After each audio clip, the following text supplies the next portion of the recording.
ಇನ್ನೊಂದು ರೀತಿಯ ಕಾರ್ಯವೈಖರಿ. ಫಸ್ಟ್ ಕಾರ್ಯವೈಖರಿ ಅಂತೇಳಿ ರೀತಿ ಅಂತ ಹೇಳಿದರೆ ಚೆಕ್ ಬಂತು, ಅಮೌಂಟ್ ಉಂಟು, ಪಟ್ ಎಸ್ ಪಾಸ್. ಇನ್ನೊಂದು ಅವೇರ್ನೆಸ್ನಲ್ಲಿ ಕೆಲಸ ಮಾಡುವಂಥದ್ದು. ಅದಕ್ಕೆ ಈ ಕ್ರೆಡಿಟ್ನಲ್ಲಿ ರಿಸ್ಕ್ ಇದೆ ಅಂತ ಹೇಳಿದರೆ, ರಿಸ್ಕ್ ಅಂತ ಹೇಳಿದರೆ ಏನು, ಫಸ್ಟಿಗೆ ನಮ್ಮ ಪರ್ಸೆಪ್ಷನ್ ಒಂದು ನೋಡುವ ಹೇಗೆ ಅಂತ ಹೇಳಿ. ರಿಸ್ಕ್ ಅಂತ ಹೇಳಿದರೆ ಏನು? ನಾವು ರಿಸ್ಕ್ ಅಂತೇಳಿ ಪ್ರತಿ ಜೀವನದ ಎವ್ರಿ ವಾಕ್ ಆಫ್ ಲೈಫ್ ನಾವು ರಿಸ್ಕ್ನ ಬಗ್ಗೆ ಮಾತಾಡ್ತೇವೆ. What is risk? ಇದು ನನ್ನ ಪ್ರಶ್ನೆ ನಿಮ್ಮ ಹತ್ರ. ನನಗೆ ಒಂದು ರೀತಿ ರಿಸ್ಕ್ ಅಂತ ಹೇಳಿದರೆ ಏನಂತ ಹೇಳಿದ್ರು ನಾನು ಅನ್ನಿಸ್ತದೆ. ನೋಡುವ ಯಾರಾದರೂ ಅವರವರ ಇದಕ್ಕೆ, ಯಾಕೆಂತ ಹೇಳಿದರೆ ನಾವು ಅಪ್ಡೇಟ್ ಆಗುವ ಚಾನ್ಸ್ ಉಂಟು, ನಮ್ಮ ನಾಲೆಜು ಇಂಪ್ರೂವೈಸ್ ಆಗುವ ಚಾನ್ಸ್ ಉಂಟು. What is risk?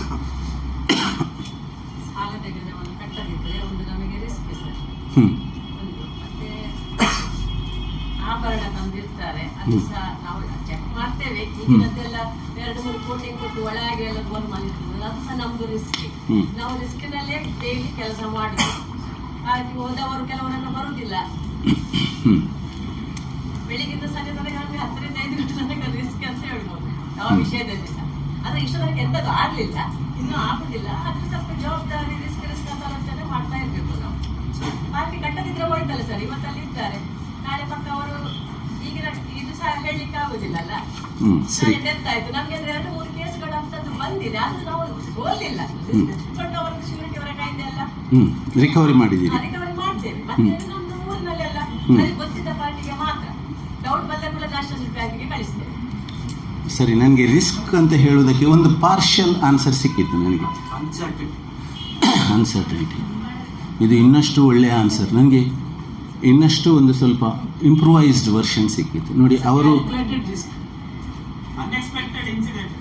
Yes that is S. ನೋಡಿ, ಇವೆಲ್ಲ ಈ ಇಂಗ್ರೀಡಿಯೆಂಟ್ಸ್ ರಿಸ್ಕ್ನಲ್ಲಿದೆ. ರಿಸ್ಕ್ ಜನರಲಿ ಹೇಳುವುದಿದ್ರೆ a probability of occurrence of an event, ಒಂದು ಸಾಧ್ಯತೆ, ಏನಾದರೂ ಆಗುವಂಥ ಸಾಧ್ಯತೆ,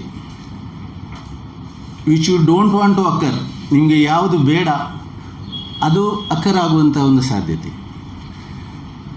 ಇನ್ನೊಂದು a probability of non occurrence of an event which you want to occur. ಅವರು ಹೇಳಿದಲ್ಲಿ ಕ್ರೆಡಿಟ್ ರಿಸ್ಕ್. ನಿಮ್ಮ ಇದೇನು, ಪಾರ್ಟಿ ಸಾಲ ತಗೊಂಡಿದೆ, ಅವರು ಕಟ್ಟಬೇಕು, ಅದು ನೀವು ಅವ್ರು ಕಟ್ಟಬೇಕು ಅಂತ ಹೇಳುವ ವಿಷಯ, ಆ ಇವೆಂಟ್ ನಿಮಗೆ ಬೇಕದು, ಅದು ಆಗೋದಿಲ್ಲ, ಅದು ರಿಸ್ಕ್. ಯಾಕೆಂದರೆ ಪಾರ್ಟಿ ಸಾಲ ಕಟ್ಟಬೇಕು ಅಂತೇಳಿ ನೀವು ಸಾಲ ಕೊಡ್ತೀರಿ. Non occurrence of an event which you want to occur, ಅವ್ರು ಕಟ್ಟಬೇಕು ಅಂತೇಳಿ ನೀವು ಕೊಟ್ಟಿರ್ತೀರಾ, ಅವರು ಕಟ್ಟೋದಿಲ್ಲ. ಇನ್ನೊಂದು ರಿಸ್ಕ್ ನಾನು ಎಕ್ಸಾಂಪಲ್ ಕೊಡ್ತೇನೆ. ನಾನು ಇವತ್ತು ನನ್ನ ಹೆಂಡತಿಗೆ ಹೇಳಿದ್ದೀನಿ, ಸಾಯಂಕಾಲ 9 ಗಂಟೆಗೆ ಬರ್ತೀನಿ, ನಾನು ಫೋನ್ ಮಾಡ್ತೀನಿ ನಿನಗೆ ಅದನ್ನು. ಇಲ್ಲಿಂದ ಹೋಗುವಾಗ ಏನಾದರೂ ಹೆಚ್ಚು ಕಡಿಮೆ ಆಯಿತು, ಏನಾದರೂ ಒಂದು ಹೆಚ್ಚು ಕಡಿಮೆ ಆಯಿತು, ಲೈಫೇ ಹೋಗಿಬಿಟ್ಟಿತ್ತು. ಸೊ ಅಲ್ಲಿ ರಿಸ್ಕ್ ಏನಂತ ಹೇಳಿದರೆ occurrence of an event which you don't want to occur. ನನ್ನ ಫ್ಯಾಮಿಲಿಗೆ ನಾನು ಹೋಗಿಬಿಡ್ಬೇಕಂತ ಹೇಳಿ ಇರುವುದಿಲ್ಲ, ಬಟ್ ಅದು ಆಗಿಬಿಡ್ತದೆ. So occurrence of an event which you don't want to occur, ಇಲ್ಲಿ ಲೈಫ್ ರಿಸ್ಕ್ ಅಂತ ಹೇಳ್ತೀವಿ ನಾವು ಇದನ್ನು. ನೀವು ಹೇಳಿದ್ದು ಕ್ರೆಡಿಟ್ ರಿಸ್ಕ್, ಹೌದಲ್ವಾ? ಸಾಲ ಕೊಟ್ಟದ್ದು ಬರಲಿಲ್ಲ, ಅದು ಕ್ರೆಡಿಟ್ ರಿಸ್ಕ್. ನಾನೀಗ ಹೇಳುವಂಥದ್ದು ಲೈಫ್ ರಿಸ್ಕ್. ಇದನ್ನು ಮಾರ್ಕೆಟ್ನಿಂದ ಟೋಟಲಿ ಎಲಿಮಿನೇಟ್ ಮಾಡಲಿಕ್ಕೆ ಸಾಧ್ಯ ಇಲ್ಲ. ಯಾಕೆಂತ ಹೇಳಿದರೆ ಯಾವುದೇ ಡಿಸಿಷನ್ ನೀವು ತಗೊಳ್ಳಿ, ಒಳ್ಳೆ ಡಿಸಿಷನ್ 100 ಸಾರಿ ಯೋಚನೆ ಮಾಡಿ ತಗೊಳ್ಳಿ, ಎಲ್ಲ ಡಿಸಿಷನ್ಸ್ ರೈಟ್ ಆಗ್ತದೆ ಅಂತ ಹೇಳಲಿಕ್ಕೆ ಸಾಧ್ಯ ಇಲ್ಲ. ಸೊ ಅದನ್ನು ಟೋಟಲಿ ಎಲಿಮಿನೇಟ್ ಮಾಡಲಿಕ್ಕೆ ಸಾಧ್ಯ ಇಲ್ಲ, ಮ್ಯಾನೇಜ್ ಮಾಡ್ಬೋದು. ಸೊ ರಿಸ್ಕನ್ನು ಮ್ಯಾನೇಜ್ ಮಾಡೋದು ಏನಂತ ಹೇಳಿದರೆ, ಲೈಫ್ ರಿಸ್ಕನ್ನು ಸಾಧ್ಯ ಆದ ಮಟ್ಟಿಗೆ ಇನ್ಶೂರೆನ್ಸ್ಗಳು ಎಲ್ಲ ಮ್ಯಾನೇಜ್ ಮಾಡಿ, ಅದರಿಂದ ಮ್ಯಾನೇಜ್ ಮಾಡಲಿಕ್ಕೆ ಆಗ್ತದೆ ಪಾಲಿಸಿಗಳಿಂದ. ಹೆಲ್ತ್ ರಿಸ್ಕನ್ನು ಹೆಲ್ತ್ ಇನ್ಶೂರೆನ್ಸ್ ಮಾಡುತ್ತೆ. ಕ್ರೆಡಿಟ್ ರಿಸ್ಕನ್ನು ನಿಮ್ಮ ಶ್ಯೂರಿಟೀಸ್ ಮತ್ತು ಅದಕ್ಕೆ ಬೇಕಾದಂಥ ಈ documentation to enforce your demand for repayment. ಅಲ್ಲಿ ಅವರು ಅನ್ಸೆಕ್ಯೂರ್, ನೋಡಿ ನಾವು ಕ್ರೆಡಿಟ್ ಕೊಡುವಾಗ ಇದನ್ನು 2 ರೀತಿಯಲ್ಲಿ ನೀವು ಕ್ಲಾಸಿಫೈ ಮಾಡಿ ಯೋಚನೆ ಮಾಡಿ. ಒಂದು ಅನ್ಸೆಕ್ಯೂರ್ಡ್ ಕ್ರೆಡಿಟ್, ಇನ್ನೊಂದು ಸೆಕ್ಯೂರ್ಡ್ ಕ್ರೆಡಿಟ್. ಒಂದು ಟರ್ಮ್ ಕ್ರೆಡಿಟ್, ಇನ್ನೊಂದು ಫೆಸಿಲಿಟಿ ಕ್ರೆಡಿಟ್. ಟರ್ಮ್ ಲೋನ್ಸನ್ನು ಒಂದು ಅವಧಿಯಲ್ಲಿ ಇಷ್ಟಿಷ್ಟು ಅಂತೇಳಿ ಕಟ್ತಾ ಬಂದು ರಿಪೇ ಮಾಡಬೇಕು. ಫೆಸಿಲಿಟೀಸನ್ನು ನಾವು ಕೊಡಬೇಕು. ಪರ್ಫಾರ್ಮೆನ್ಸ್ ಅಕೌಂಟ್ ಇದ್ದು, ಟ್ರಾನ್ಸಾಕ್ಷನ್ಸ್ ಅಕೌಂಟ್ ಇದ್ದು ಸ್ಯಾಟಿಸ್ಫೈ ಆಗಿದ್ದರೆ, ತೃಪ್ತಿಕರವಾಗಿದ್ದರೆ ಅದನ್ನು ರಿನ್ಯೂವಲ್ ಮಾಡ್ತೀವಿ ನಾವು. ಸೊ ಇವುಗಳು ಫೆಸಿಲಿಟೀಸ್. ಟರ್ಮ್ ಲೋನ್ಸನ್ನು ಅವಧಿಯಲ್ಲಿ ರಿಪೇ ಮಾಡಬೇಕು. ಈಗ ಬಾರೋವರ್ಗೆ ಅಂತೇಳಿ ನಮ್ಮ ಲೀಗಲ್ ಲ್ಯಾಂಗ್ವೇಜ್ನಲ್ಲಿ ಡೆಟ್ಟರ್, ಅವನ ಲೈಫೇ ಕಳೆದು ಹೋಯಿತು, ನೀವು ಹೇಳಿದರೆ ತೀರ್ಕೊಂಡ್ರು ಅಂತೇಳಿ. ಅದು that is A part of the proposal. ತೀರಿ ಹೋದರೆ ಏನು ಅಂತೇಳಿ ಆ ರಿಸ್ಕನ್ನು ಹೇಗೆ ನೀವು ಕವರ್ ಮಾಡ್ತೀರಿ? ಅನ್ಸೆಕ್ಯೂರ್ಡ್ ಕ್ರೆಡಿಟ್ ಕೊಡ್ತಾ ಇದ್ದೀರಾ, ಶ್ಯೂರಿಟಿ ಲೋನ್ ಕೊಡ್ತಾ ಇದ್ದೀರಾ, ಆವಾಗ ಅದಕ್ಕೆ ಯಾರನ್ನು ಜಾಮೀನ್ದಾರರಾಗಿ ತಗೊಂಡಿರ್ತೀರಾ? ಎಲ್ಲರೂ ಮೂವರು ತೀರ್ಕೊಡ್ಲಿಕ್ಕೆ ಸಾಧ್ಯ ಇಲ್ವಲ್ಲ. ಅದು ಒಂದು ಎಕ್ಸ್ಟ್ರೀಮ್ ಸ್ಪೆಷಲ್ ಕೇಸ್. ಅದು ಮೂವರು ಕ್ರೆಡಿಟ್ ಇವರು ಯಾರು ಬಾರೋವರ್ಸ್ ತೀರ್ಕೊಂಡ್ರೆ ಅದೊಂದು ಎಕ್ಸ್ಟ್ರೀಮ್ಲಿ ಸ್ಪೆಷಲ್ ಕೇಸ್. ಇವೆಲ್ಲ ಅದು ಎಕ್ಸೆಪ್ಷನ್ಸ್ ಇವೆಲ್ಲ ಕಾನೂನುಗಳಿಗೆ. ಅದಕ್ಕೂ ಆನ್ಸರ್ ಇದೆ. The loan becomes recoverable. ಯಾಕೆಂತೇಳಿದ್ರೆ ಇಲ್ಲಿದ್ರೆ ಡೆತ್ ಆದರೆ ಅವರ ಸಂತತಿಯವರಿಂದ ರಿಕವರಿ ಮಾಡ್ಬೋದು, ಮಾಡಬೇಕು ಸರ್. ಈಗ ಕ್ರೆಡಿಟ್ ಪ್ರಕ್ರಿಯೆಯಲ್ಲಿ ನಾವು ಡಾಕ್ಯುಮೆಂಟೇಷನ್ ಮಾಡ್ತೀವಿ. ನಾವು ಡಾಕ್ಯುಮೆಂಟೇಷನ್ ಮಾಡುವಾಗ ಹೆಚ್ಚಿನ ಈ ಸಾಲದಾರರು ಅದು ಡಿಫಾಲ್ಟ್ ಆಗಿ ಕೋರ್ಟ್ನಲ್ಲಿ ಇದಾಗುವಾಗ, ಅಂದರೆ ನೋಟಿಸ್ಗಳು ಇಶ್ಯೂ ಆಗುವಾಗ ಗ್ಯಾರಂಟರ್ ಬಂದು ಹೇಳೋದು, ಶ್ಯೂರಿಟಿ ಬಂದು ಹೇಳುವುದು, ಇಲ್ಲ ನಾನು ವಿಟ್ನೆಸ್ ಹಾಕಿದ್ದೇನೆ ಅಂತೇಳಿ. ಲೋನ್ಗೆ ನಾನು ವಿಟ್ನೆಸ್ ಹಾಕಿದ್ದಾರೆ ಸರ್, ನನ್ನ ಹತ್ರ ಸಿಗ್ನೇಚರ್ ಹಾಕಿಸಿದ್ದಾರೆ, ಆ ಟೈಮ್ನಲ್ಲಿ ನಾನು ಹೋದೆ, ನಾನು ಡಾಕ್ಯುಮೆಂಟಿಗೆ ವಿಟ್ನೆಸ್ ಹಾಕಿದ್ದೇನೆ ಅಂತೇಳಿ. ಇದರಲ್ಲಿ ಎರಡು ವಿಷಯಗಳು ಅಂದರೆ ನನ್ನ ಪರ್ಸೆಪ್ಷನ್ಗೆ ಬಂದಿದೆ. ಏನಂತ ಹೇಳಿದರೆ, ನಮ್ಮ ಬೇಸಿಕ್ ಎಜುಕೇಷನ್ ಸಿಸ್ಟಮ್. ಈಗ ನೀವು ಬಹಳ ನೀವು highly qualified brilliant students, meritorious students ಕಾಲೇಜ್ಗಳಿಂದ ಹೊರಗೆ ಬರ್ತಾರೆ. ಅವರಿಗೆ ಒಂದು 10-18 ವರ್ಷ ಪ್ರಾಯ ಆದ ತಕ್ಷಣ ಅವರು they are competent to execute documents. ಅವರು ಕಾಲೇಜ್ಗಳಿಂದ ಹೊರಗೆ ಬರುವಾಗ ಒಂದು ಸಿಗ್ನೇಚರ್ ಹಾಕಿದರೆ, ಒಂದು ಡಾಕ್ಯುಮೆಂಟಿಗೆ, ಗ್ಯಾರಂಟಿಗೆ, ಶ್ಯೂರಿಟಿ ಡಾಕ್ಯುಮೆಂಟಿಗೆ ಸಿಗ್ನೇಚರ್ ಹಾಕಿದರೆ ಅದರ ಲಯಬಿಲಿಟಿ ಏನು ಅಂಥೇಳಿ 100ರಲ್ಲಿ 85 ಮಂದಿಗೆ ಗೊತ್ತಿಲ್ಲ. ಅವ್ರು ಎಣಿಸ್ತಾರೆ, ಆ ಲೋನ್ ಕೊಡಲಿಕ್ಕೆ ನಾನು ಸಿಗ್ನೇಚರ್ ಹಾಕ್ತೇನೆ, ನಾನು ವಿಟ್ನೆಸ್ ಹಾಕ್ತೇನೆ, ನಾನೊಂದು ಸಾಕ್ಷಿ ಹಾಕಿದ ರೀತಿ ಅಂತೇಳಿ. ನೋ, ಇಲ್ಲಿ ಗ್ಯಾರಂಟರ್ಸ್ ಲಯಬಿಲಿಟಿ ಒಂದು, ನೀವು ಸಹ ಸ್ವಲ್ಪ ಸದಸ್ಯರಿಗೆ ಹೆದರಿಸಿ ಅಲ್ಲ ಲೋನ್ ಕೊಡುವಾಗ ಗ್ಯಾರಂಟರಿಗೆ ಒಂದು ಸೂಕ್ಷ್ಮ ರೀತಿಯಲ್ಲಿ ಅವರಿಗೆ ತಿಳಿಸಬೇಕು.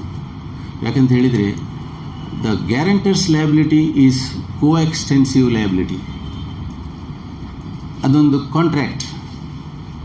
ನಾವು ಪ್ರತಿ ಟ್ರಾನ್ಸಾಕ್ಷನ್ ಮಾಡುವಾಗ ಸಹ ನೀವು ಕೋಆಪರೇಟಿವ್ ನಿಮ್ಮ ಆಫೀಸ್ನಲ್ಲಿ ಕೂತ್ಕೊಂಡು ಎವ್ರಿ ಟ್ರಾನ್ಸಾಕ್ಷನ್ ಎಂಟರ್ಡ್ ಇಂಟು, ಆ ಟ್ರಾನ್ಸಾಕ್ಷನ್ ಮಾಡುವಾಗ ಯಾವ ಕಾನೂನು ಅದರಲ್ಲಿ ಬರುವುದಿಲ್ಲ. ಆದರೆ 1,000 ರೂಪಾಯಿ ಲೋನ್ ನೀವು ಕೊಡಲಿಕ್ಕೆ ಹೊರಟ್ರೆ ಏನು ತಗೊಳ್ತೀರಾ? ಒಂದು ಅಪ್ಲಿಕೇಶನ್ ತಗೊಳ್ಳೇಬೇಕು. ಆ application is a quasi contract.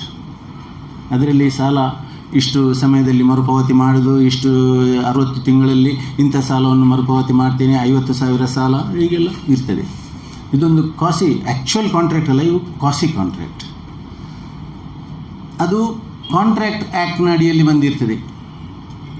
ನಮ್ಗೆ ಗೊತ್ತಿರೋದಿಲ್ಲ. ನಾವೊಂದು ಅಪ್ಲಿಕೇಶನ್ ತಗೊಂಡಿರ್ತೇವೆ, ಅವನ ಅಪ್ಲಿಕೇಶನ್ ನಮ್ಮ ಹತ್ರ ಇರ್ತದೆ, ಫೋಟೋ ಇರ್ತದೆ, ಅದರಲ್ಲಿ ಕೆಲವೆಲ್ಲ ಸಿಗ್ನೇಚರ್ಸ್ ಇದೆ. That is a quasi contract.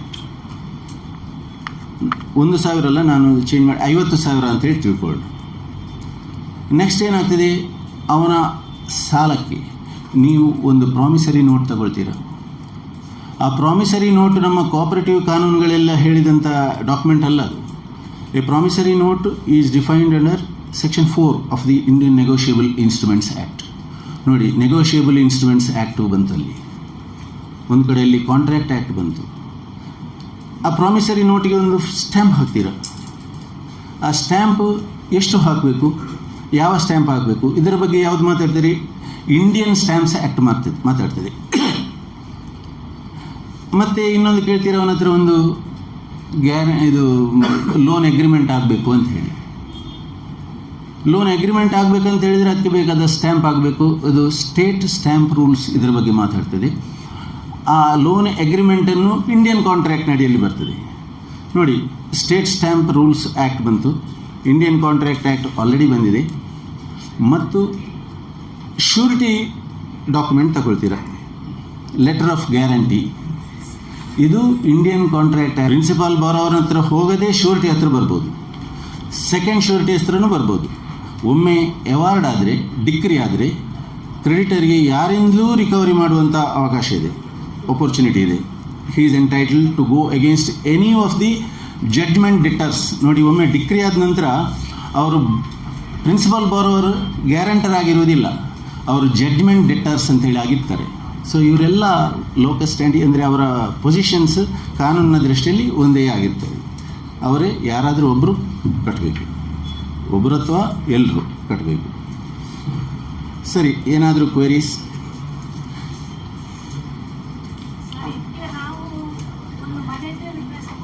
ಹ್ಞೂ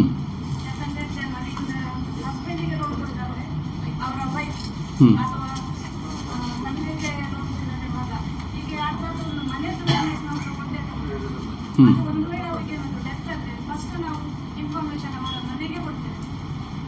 ಸರಿ ಸರಿ ಅಲ್ಲ, ಅದು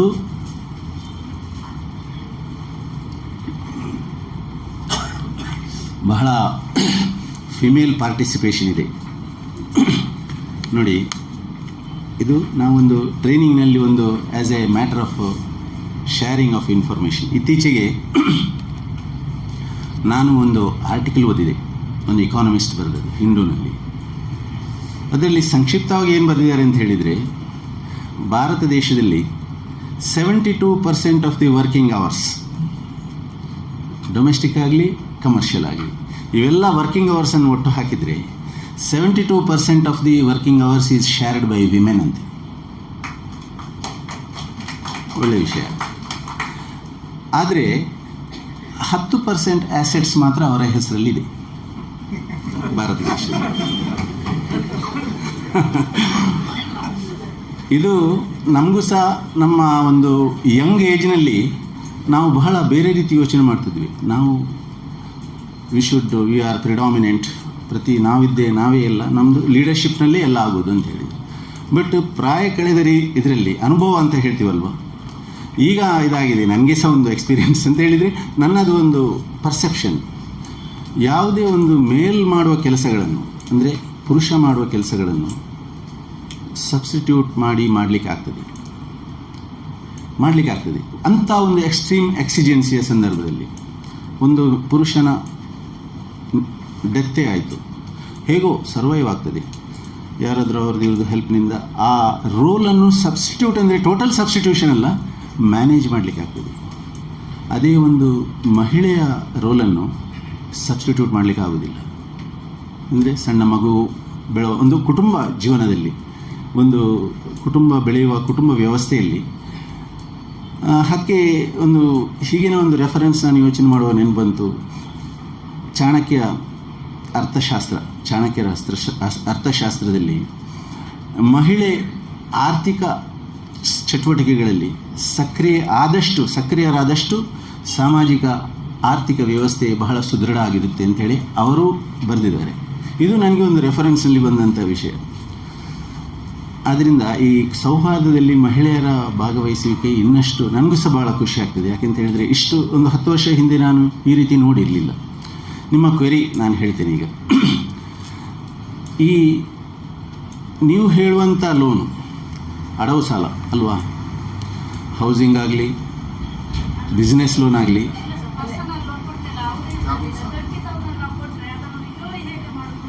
ಹಾಂ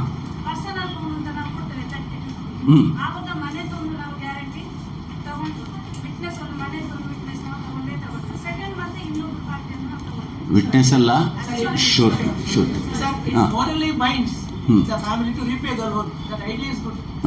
ಹೌದು, ದ್ಯಾಟ್ ಈಸ್ ಟ್ರೂ. ಈಗ ನೀವು ಹಸ್ಬೆಂಡ್ಗೆ ಕೊಟ್ಟ ಲೋನನ್ನು ವೈಫನ್ನು ನೀವು ಗ್ಯಾರಂಟರ್ ಮಾಡ್ತೀವಿ ಅಂತ ಹೇಳೋದು ಅದಲ್ವಾ, that is a good idea. ಯಾಕೆಂತ ಹೇಳಿದರೆ ವೈಫ್ ಮಾತ್ರ ಸಾಕಾಗೋದಿಲ್ಲ, ಇನ್ನೊಂದು ಶೂರಿಟಿ ಬೇಕು. ಅದು it all depends on the proposal. ಅದು ಕೇಸ್ ಬೈ ಕೇಸ್ ಅದು ಡಿಸೈಡ್ ಆಗಿದೆ. ಅದು ನೀವು ಡಿಸಿಷನ್ ತಗೊಳ್ಬೇಕು. ಯಾಕೆಂತ ಹೇಳಿದರೆ ಪ್ರತಿ ಪ್ರಪೋಸಲ್ ಸಹ ಒಂದರಿಂದ ಒಂದು ಭಿನ್ನ ಆಗಿರ್ತದೆ. ಈಗ ನನ್ನ ಹತ್ರ ಒಂದು ಇತ್ತೀಚೆಗೆ ಈಗ ಅದು ಇವತ್ತು ಏನೋ ನಾಳೆ ನಾಡ್ದೊಂದು ಸೌಹಾರ್ದದಲ್ಲಿ ಆಕ್ಷನ್ಗೆ ಹೋಗುವಂಥ ಪ್ರಾಪರ್ಟಿ ಲೋನ್ ಉಂಟು, ಯಾರ ಒಂದು ಮಾರ್ಗೇಜ್ ಲೋನ್ ಮನೆಯ ಓನರ್ನ ಹೆಸರು, ಒಂದು ಪ್ರಾಪರ್ಟಿಯ ಓನರ್ನ ಹೆಸರಲ್ಲಿ. ಬಟ್ ಅವರು ಯಾವುದೂ ಜವಾಬ್ದಾರಿ ಸಂಸಾರದ್ದಾಗಲಿ ಫ್ಯಾಮಿಲಿದ್ದಾಗಲಿ ಆ ಆಸ್ತಿಯನ್ನು ರಕ್ಷಣೆ ಮಾಡುವುದರಲ್ಲಿ ಯಾವ ಜವಾಬ್ದಾರಿಯನ್ನು ತಗೊಳ್ಳುವಂಥ ಮನುಷ್ಯನಾಗಿ ಕಾಣುವುದಿಲ್ಲ. ಬೆಳಿಗ್ಗೆ ಎದ್ರೇ ಅವರು ತೀರ್ಥಕ್ಕೆ ಹೋಗಿಬಿಡ್ತಾರೆ. ಅಂದರೆ ಈಗ ಟೋಟಲಿ ಒಂದು ಅಡಿಕ್ಟೆಡ್ ಟು ಡ್ರಿಂಕ್ ಹಾಗಾಗಿಬಿಟ್ಟಿದ್ದಾರೆ. ಆಗ ಅವರು ಅದು ಶ್ಯೂರಿಟಿ ಇರಲಿ ಇಲ್ಲದೇ ಇರಲಿ, ಅವರ ಲೋನಿಗೆ ಹೆಂಡತಿಯ surety is quite a good idea, but ಹೆಂಡತಿಯ ಲೋನಿಗೆ ಅವರ ಶ್ಯೂರಿಟಿ ತಗೊಳ್ಳೋದ್ರಲ್ಲಿ ಏನೂ ಪ್ರಯೋಜನ ಇಲ್ಲ. ಸೊ ಇವೆಲ್ಲ ಪ್ರತಿಯೊಂದು ಪ್ರಪೋಸಲ್ನ ಆ ಒಂದು ಪೆಕ್ಯುಲ್ಯಾರಿಟೀಸ್ ಮತ್ತು ಡೈವರ್ಜೆಂಟ್ ರೀತಿಯಲ್ಲಿರ್ತದೆ ಪ್ರತಿ ಪ್ರಪೋಸಲ್ಸ. ಆ ರೀತಿಯಾಗಿ ನೀವು ಕನ್ಸಿಡರ್ ಮಾಡಿ ಯಾವುದು ಒಂದು ಪ್ರೂಡೆಂಟ್ ಡಿಸಿಷನ್ ಅಲ್ಲಿ ತಗೊಳ್ಬೇಕಾಗ್ತದೆ.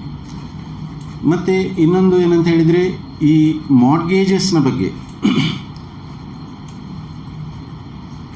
ಈ ಸಾಲ ಇಂಡಿವಿಜುವಲ್ ನೋಟಿಗೆ ಹೋಗ್ತದೆ. ಸಾಲ ಪ್ರತಿಯೊಂದು ತಗೊಂಡ ಸಾಲ ಒಂದು ಇಂಡಿವಿಜುವಲ್ ಬಾರೋವರ ಸದಸ್ಯನ ಒಟ್ಟಿಗೇ ಅಟ್ಯಾಚ್ ಆಗಿರ್ತದೆ. ಬಟ್ ಅದಕ್ಕೆ ಎಲ್ಲಿ ನೀವು ಸೆಕ್ಯೂರಿಟಿಯಾಗಿ ಇಮ್ಮೂವೇಬಲ್ ಪ್ರಾಪರ್ಟಿಯನ್ನು ತಗೊಂಡ್ರಿ, ಅಂದರೆ ಒಂದು ಜಮೀನು ಅಥವಾ ಇಮ್ಮೂವೇಬಲ್ ಪ್ರಾಪರ್ಟಿಯ ಡೆಫಿನೇಷನಲ್ಲಿ ಯಾವುದು ಬರ್ತದೆ ಅದನ್ನು ತಗೊಂಡ್ರಿ, ನೀವು ಕ್ರಿಯೇಟ್ ಮಾಡಿದಂಥ ಮಾರ್ಗೇಜ್ ಪ್ರಾಪರ್ಟಿ ಒಟ್ಟಿಗೆ ಹೋಗ್ತದೆ. ಅದು ಅವನು ಇನ್ನೊಬ್ಬರಿಗೆ ಅದನ್ನು ಸಾಲ ಮಾರಲಿ ಅಥವಾ ನಿಮ್ಮ ಸಾಲ ಇಲ್ಲಿ ಪೆಂಡಿಂಗ್ ಇರುವಾಗ ಅದು ಏನೋ ಟ್ರಾನ್ಸಾಕ್ಷನ್ ಮಾಡಿದರೂ ನಿಮ್ಮ ಪ್ರೇಯರ್ ಚಾರ್ಜ್ ಅಲ್ಲೇ ಉಳಿತದೆ, ಪ್ರೊವೈಡೆಡ್ ನೀವು ಡಾಕ್ಯುಮೆಂಟೇಷನ್ ಸರಿ ಮಾಡಬೇಕು. ಡಾಕ್ಯುಮೆಂಟೇಷನ್ನ ಬಗ್ಗೆ ನಾವು ಈಗ ನೆಕ್ಸ್ಟ್ ಈಗ ಮಾತಾಡುವ. ಬಟ್ ಏನಾದರೂ ಅದರ್ ಇಶ್ಯೂಸ್ ಏನಾದರೂ ನಿಮ್ಮ ಎಕ್ಸ್ಪೀರಿಯನ್ಸ್ ನಿಮ್ಮ ಇದರಲ್ಲಿ? ಇನ್ನೊಂದು ಕೇಸ್, ಒಂದು ಲೋನ್ ಕೊಡುವಾಗ ಮನೆಯವರನ್ನು ತಗೊಂಡದ್ದು ಫೈನ್, ಅದು ಒಳ್ಳೆ ಥರ್ಡ್ ಪಾರ್ಟಿ ಗ್ಯಾರಂಟಿ ಇರ್ತಾರಲ್ಲ, ಅವ್ರು ಗ್ಯಾರಂಟಿ ಹಾಕಿದ ನಂತರ ಅವ್ರ ಮಿಸ್ಸಸ್ ಬಂದು ಗಲಾಟೆ ಮಾಡ್ತಾರೆ, ನನ್ನ ನಾಲೆಜ್ ಇಲ್ಲದೆ ಅವ್ರು ಯಾಕೆ ಸೈನ್ ಮಾಡಿದ್ರು, ನೀವು ಯಾಕೆ ನಾನು ಇನ್ಫಾರ್ಮ್ ಮಾಡಲಿಲ್ಲ, why can't you take me as also one of the guarantee ಅಂತ ತಗೊಂಡು. ದಟ್ಸ್ ಆಲ್ಸೋ ಆ ಕೇಸ್ನಲ್ಲಿ she is also right. She says I should know my husband has put a guarantee, but ideas that is a social demand ಆಗಿರ್ಬೋದು. But ಟ್ರಾನ್ಸಾಕ್ಷನಲ್ಲಿ ನಾವು ಒಂದು ವ್ಯಕ್ತಿಯನ್ನು ಗ್ಯಾರಂಟಿಯಾಗಿ ತಗೊಂಡ್ರೆ ನಾವೊಂದು ಮೆಂಬರನ್ನು ತಗೊಂಡಿರ್ತೀವಿ. As a female member of the family ಅವರ ಹೆಂಡತಿಯಾಗಿದ್ದುಕೊಂಡು ಸೋಷಲಿ ಅವರವರ ಹತ್ರ ಹೇಳುವುದು ಅವರ ಸೋಷಿಯಲ್ ರೆಸ್ಪಾನ್ಸಿಬಿಲಿಟಿ. ಇಲ್ಲಿ ನಮಗೆ ಅದನ್ನು ಕೇಸ್ ಬೈ ಕೇಸ್ ಹೇಗೆ ಬರ್ತದೆ ಅಂತ ಹೇಳಿದರೆ, ಕೆಲವೊಂದು ಸಂದರ್ಭ ನಮಗೆ ಮುಂಚಿತವಾಗಿ ತಿಳಿದರೆ ನಾವು ಅವಾಯ್ಡ್ ಮಾಡ್ಬೋದು. If the person has already entered in to documentation with the bank, that becomes an issue of only a sentiment. So ಬಾಧ್ಯತೆಗಳನ್ನು ತಪ್ಪಿಸಿಕೊಳ್ಳಲಿಕ್ಕೆ ಸಾಧ್ಯ ಇಲ್ಲ, but it becomes a social issue. ಅದನ್ನು ನಾವು ನಮ್ಮ ಈ ಅನುಭವದಿಂದ ಮತ್ತು ಒಂದು ಸೋಷಲಿ ಅದನ್ನು ಹ್ಯಾಂಡಲ್ ಮಾಡಬೇಕು. ಅವರನ್ನು ತಿರಸ್ಕರಿಸುವುದೂ ಅಲ್ಲ. ಯಾಕೆಂತ ಹೇಳಿದರೆ ಬೇಸಿಕಲಿ ನಾವು ಸಮಾಜದ ಮಧ್ಯಮಸ್ತರ ಕೆಳಸ್ತರದ ಒಂದು ಸೊಸೈಟಿಯಲ್ಲಿ ನಮ್ಮ ಚಟುವಟಿಕೆಗಳಿರುವುದು. ಆದ್ದರಿಂದಾಗಿ ಅದನ್ನು ನಾವು ಸೋಷಲಿ ಹ್ಯಾಂಡಲ್ ಮಾಡಬೇಕು. ಸ್ವಲ್ಪ ಕೌನ್ಸಿಲ್ ಮಾಡಿ ಅಥವಾ ಅವರನ್ನು ಕನ್ವಿನ್ಸ್ ಮಾಡಿಯೋ ಆಲ್ರೆಡಿ ಆಗಿದ್ದಿದ್ರೆ, ಮುಂಚಿತವಾಗಿ ಅಪೋಸಿಷನ್ ಬಂದರೆ ನಾವು ಅದನ್ನು ಸ್ವಲ್ಪ ನಮ್ಮ ಡಿಸಿಷನನ್ನು ರಿವ್ಯೂ ಮಾಡಿ ಬಾರೋವರ ಹತ್ರ ಬೇರೆ ಯಾರಾದರೂ ಶ್ಯೂರಿಟಿಯನ್ನು ಆಫರ್ ಮಾಡಿ ಅಂತ ಹೇಳ್ಬೋದು.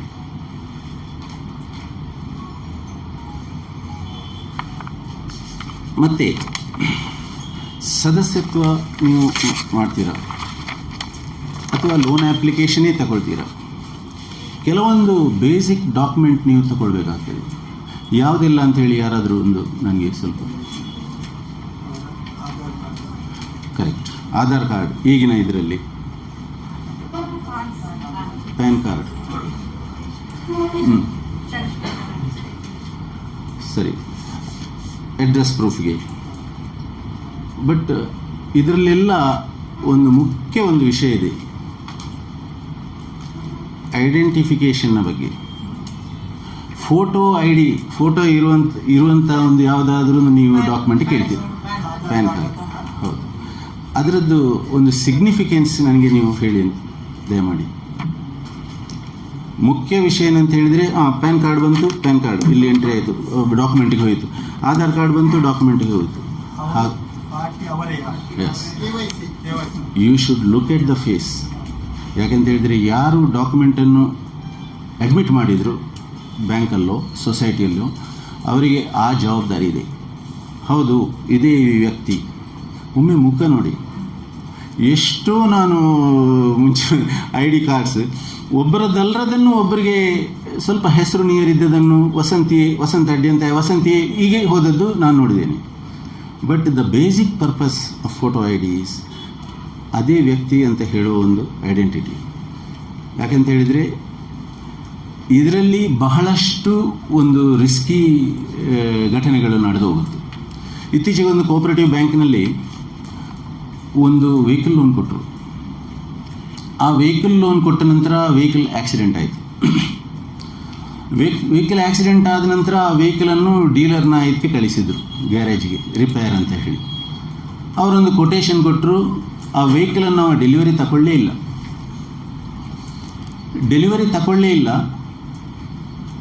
ಯಾಕೆಂತ ಹೇಳಿದರೆ ಅವನು ಸಡನ್ಲಿ ಬೇರೆ ಪ್ರಾಬ್ಲಮ್ಗೆ ಕೆಲವು ಸಿಗಾಕೊಂಡ್ಬಿಟ್ಟ. ಅವನು ಈ ಸಿಮ್ ಕಾರ್ಡ್ ಎಲ್ಲ ಡಿಸ್ಟ್ರಿಬ್ಯೂಟ್ ಮಾಡುವ ಬಿಸ್ನೆಸ್ ಮಾಡ್ತಾಯಿದ್ದ. ಸಿಮ್ ಕಾರ್ಡ್ ಡಿಸ್ಟ್ರಿಬ್ಯೂಟ್ ಮಾಡುವಾಗ ಇದು ಇತ್ತೀಚೆಗೆಲ್ಲ ಸಿಮ್ ಕಾರ್ಡ್ ಬಿಸ್ನೆಸ್ ಸ್ವಲ್ಪ ಭಾಳ ರೆಗ್ಯುಲೇಟ್ ಆಗಿದೆ, ಭಾಳ ಸ್ಟ್ರಿಕ್ಟ್ ಆಗಿದೆ. ಯಾರಿಗೋ ಒಂದು ಡಿಸ್ಟ್ರಿಬ್ಯೂಟ್ ಮಾಡಿದ ಸೇಲ್ ಮಾಡಿದ ಸಿಮ್ ಕಾರ್ಡ್ ಅದು ಟೆರರಿಸ್ಟ್ ಯೂಸ್ ಮಾಡಿದ್ದಾರೆ. ಇದರ ಬಗ್ಗೆ ಬಹಳ ಡೀಪ್ ಸಡನ್ಲಿ ಒಂದು ಮನೆಗೆ ರೈಡ್ ಆಗಿ ಆ ದಿವಸ ಅವನು ಸಿಗದೆ ಹೋಗಿದ್ದರಿಂದಾಗಿ ಏನೋ ಬಚಾವಾದ. ಆ ವ್ಯಕ್ತಿ ಇಂಡಿಯಾ ಬಿಟ್ಟು ಹೊರಗೆ ಹೋಗಿದೆ. ಈ ವೆಹಿಕಲ್ ಇಲ್ಲಿ ಡೆಲಿವರಿ ಆಗಲಿಲ್ಲ, ಡೆಲಿವರಿ ತಗೊಳ್ಳಿಲ್ಲ. ಅದು ಎಲ್ಲ ಈಗ ಬರೀ ಸ್ಕೆಲಿಟನ್ ಮಾತ್ರ ಉಂಟು. ಬ್ಯಾಂಕ್ ಅದಕ್ಕೆ ಸಾಲ ಕೊಟ್ಟಿದೆ, 6 ಲಕ್ಷ ಸಾಲ ಕೊಟ್ಟಿದೆ. ಅವರು ಆ ವೆಹಿಕಲನ್ನು ರಿಲೀಸ್ ಮಾಡ್ತಾ ಇಲ್ಲ. ಈಗ ಬ್ಯಾಂಕಿನ ಮೇಲೆ ಬರ್ತದೆ, ನೀವು ಬೇಕಿದ್ರೆ ತಗೊಳ್ಳಿ, ಇಲ್ಲದಿದ್ರೆ ನಾವು ಅದನ್ನು ಇದಕ್ಕೆ ಸ್ಕ್ರ್ಯಾಪ್ಗೆ ಕಳಿಸ್ತೇವೆ ಅಂತೇಳಿ ಒಂದು ಕೋರ್ಟ್ನಲ್ಲಿ ಸೂಟು ಆಗಿದೆ ಆ ವಿಷಯ. ಬಟ್ ಫೈನಲಿ ಡಾಕ್ಯುಮೆಂಟ್ಸ್ ನೋಡುವಾಗ, ಅವರು ಅಕೌಂಟ್ ಓಪನ್ ಮಾಡುವಾಗ ಶೇರ್ಸ್ ಇದು ಕೊಟ್ಟಿದೆ. ಅದರಲ್ಲಿ ಆ ಫೋಟೋ ID ಅಂತ ಹೇಳಿ ಬೈ ಮಿಸ್ಟೇಕ್ ಅದು ತಪ್ಪಿ ಹೋಗಿದೆ. ಬೈ ಮಿಸ್ಟೇಕ್ ನಾಳೆ ತಗೊಳ್ಳುವ ಅಂತ ಹೇಳುವ ವಿಷಯ ಅದು ನಡೆಯದೆ ಆ ಫೋಟೋ ID ಬ್ಯಾಂಕಿನಲ್ಲಿ ಇಲ್ಲ.